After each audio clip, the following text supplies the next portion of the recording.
Did you think Oppenheimer was way too long and too boring? But you do want to learn about the Manhattan Project and what happened? I'm Max, I'm Josie. and we're breaking it down for you. So buckle up, strap in, and get ready for the ride.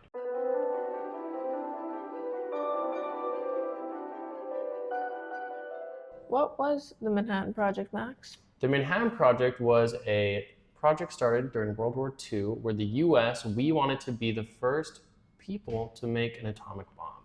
This all began because this German-Hungarian scientist named Leo Szilard, he was the guy that discovered fusion, told Einstein to tell Roosevelt that Germany was pretty close to making a very dangerous weapon. They said, guys, lock in. And so what Lock did in. Roosevelt do? He locked in. He started the Manhattan Project. He created first the Advisory Committee of Uranium, and then fast forward, the U.S. joins World War II after Pearl Harbor and all of that little stuff went down. All that little stuff, Pearl Harbor, all that stuff goes down. So Advisory Committee gets together and is like, we have the capabilities to build the bomb. They say, you know what? We're making this faster. We're making it first. We're making it better. And they lock in. So what they do is they get the Army Corps of Engineers and they establish a group in Manhattan. Hence the start of the Manhattan Project. So the scientists were kind of lost. They didn't know what route to go. They didn't know whether they wanted to use uranium or plutonium. So what did they do? They decided to try both out, because why not? So there was 3 main sites created to try all these interesting things out. They had a laboratory in Oak Ridge, Tennessee. They had a laboratory in Los Alamos, New Mexico. And the 3rd laboratory was in Hanford, Washington.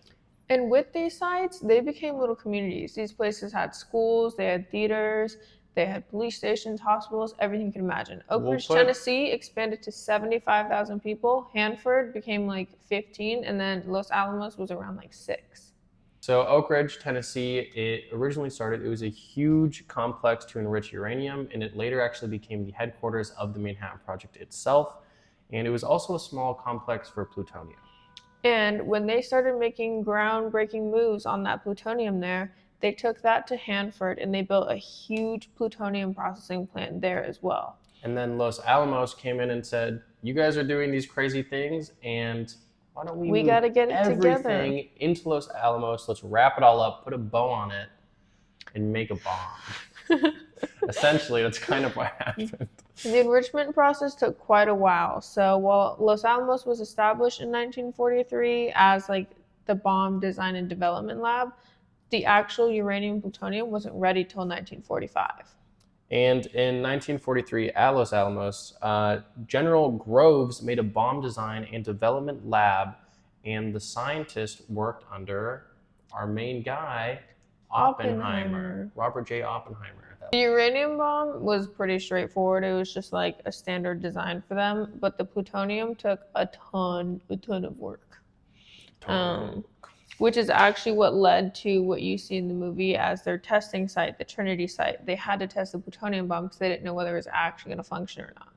And this became the first human-made nuclear explosion on July 16th, 1945. And don't get it mistaken, I have this in my notes. The Trinity site is not the college in Dublin. It's the different Trinity site. Would you believe it or not? In case you were going to have a mix-up there. Yeah, the Trinity site was the first human-made explosion. And that came after May 8th when Germany surrendered, which is when the U.S. took our eyes, and where do we put them? Wait, where's the Pacific? Where's the Pacific? Oh, there it is. That's where the U.S. is looking at the Pacific, aka Japan. About a month goes by, and the U.S. drops Little Boy, which is the uranium bomb in Hiroshima, on August 6th, and then on August 9th, the U.S. dropped Fat Man, which was the plutonium bomb, and then a few days later, on August 14th, Japan surrenders. Really, I mean, that's the Manhattan Project. So you don't need to go to 3-hour-long movie. You can just watch this 6-7 minute long YouTube video. We have Leo to thank for sending the letter to Einstein, and Einstein for sending the letter to Roosevelt, or else none of this would have happened. and we wouldn't be where we are today. And thanks to the Manhattan Project, you know, the bombs, that's not good. That's not good stuff. But the technology what has came out of it has we've been found crazy. from it. We have gaseous diffusion. We've progressed to different kinds of enrichment as well, and none of that would have been possible if it wasn't for these Oak Ridge sites. It wasn't for these sites in Tennessee. That's the same thing. We hope you enjoyed the video. Be sure to like, comment, and subscribe. I'm Max. I'm Josie. And we'll see you next time.